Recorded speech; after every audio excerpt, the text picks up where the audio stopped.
BMW is going through a transition. The company has begun phasing out its admittedly aging but much loved designs in favor of bolder, more unique looks. Angular lines and larger grills are becoming standard across BMW's range, and it's been a little controversial. The BMW 4 Series paved the way for that look across BMW's entire range of cars, and it's now becoming standard. After the dust settles, is the BMW M440i a good buy? Sitting in between the 3 Series and 5 Series sedans, the 4 Series has long been the go-to for those that want a sporty driving experience and don't mind paying more for the sub $40,000 price tag of the 2 Series. But does the 2022 BMW M440i live up to that mission?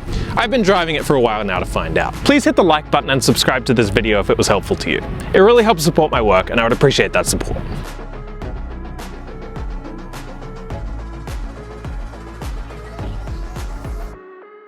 BMW hasn't made any major changes to the 4 Series design over the past year or so, but that's not necessarily a bad thing. You'll still find the large top-to-bottom grille on the 4 Series, but frankly, I don't dislike it quite as much as I did when I first saw it.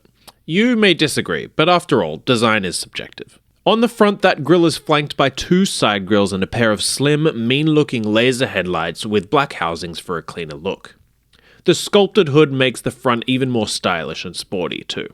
I really like the side profile of the 4 Series. It's got a nice sloped back with a little flick at the end where the small spoiler is. It looks like a classic sporty coupe, and details like the sculpted doors and nice big wheels only help make it look more aggressive.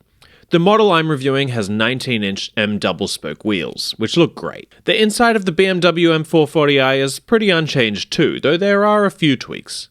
On the 2022 4 Series, interior accent lighting is now standard, which is great news.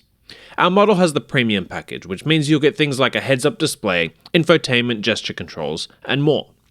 I can take or leave the gesture controls, but I like the heads-up display. Generally, the interior of the car is very luxurious and comfortable. Our model has the Canberra beige interior leather, and it's soft touch and very premium. The interior has high-end leather throughout, including on the steering wheel, and it's all coupled with sleek, metallic-looking hardware around the controls and other hardware. At the front, you'll find 2 cup holders and a wireless charger for your phone.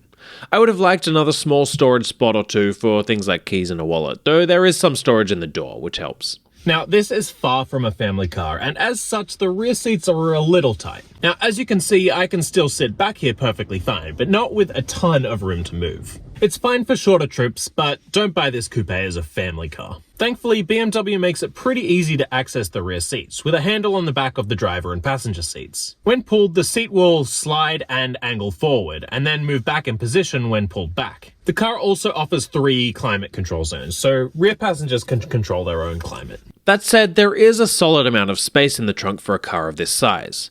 Again, there's not as much as a 3 Series, but you will get 12 cubic feet of space. Like in the 2 Series, you can lower the middle section of the rear seat, allowing you to thread through things like golf clubs. It's a nice workaround for certain items with the limited trunk space. The infotainment system on the BMW 4 Series is the same as most other modern BMWs, in that it's based on the company's iDrive 7 platform. It's not the iDrive 8 that's featured in the company's new EVs, but I generally find iDrive 7 to be relatively easy to navigate. In this car, the system also seemed pretty responsive and quick to react, though not quite as quick as your phone, for example. Thankfully, you don't have to rely on iDrive if you don't want to. The car supports CarPlay and Android Auto through a wireless connection. It seemed to connect quickly and worked well in my testing. This model has a 12.3-inch digital instrument cluster, which is available as part of an upgrade. I think it's worth it for many users, as it can show information like mapping, trip data, and more. The gauge cluster changes style depending on the mode you're in too, which is cool. Of course, perhaps the best thing about the M440i has nothing to do with the design. It's all about the performance. The 2022 M440i comes with a 3-litre i6 engine with an 8-speed automatic transmission. It's capable of generating 382 horsepower and 368 pound-feet of torque. This M440i is a rear-wheel drive, but you can also get the M440i xDrive, which is an all-wheel drive model. The M440i is both comfortable and sporty. You'll get 3 different drive modes, including Eco Drive, Comfort, and Sport. I found myself switching between the 3 modes pretty regularly, but you could easily just keep it in comfort mode at all times, considering the fact that it can be both pretty laid back and sporty when needed. The car can also be put into a manual mode, if and when needed. Now, despite the fact that the M440i is pretty heavy, it has some serious power behind it. Flooring it will get you from 0 to 60 in 4.5 seconds, and I found it to be pretty responsive.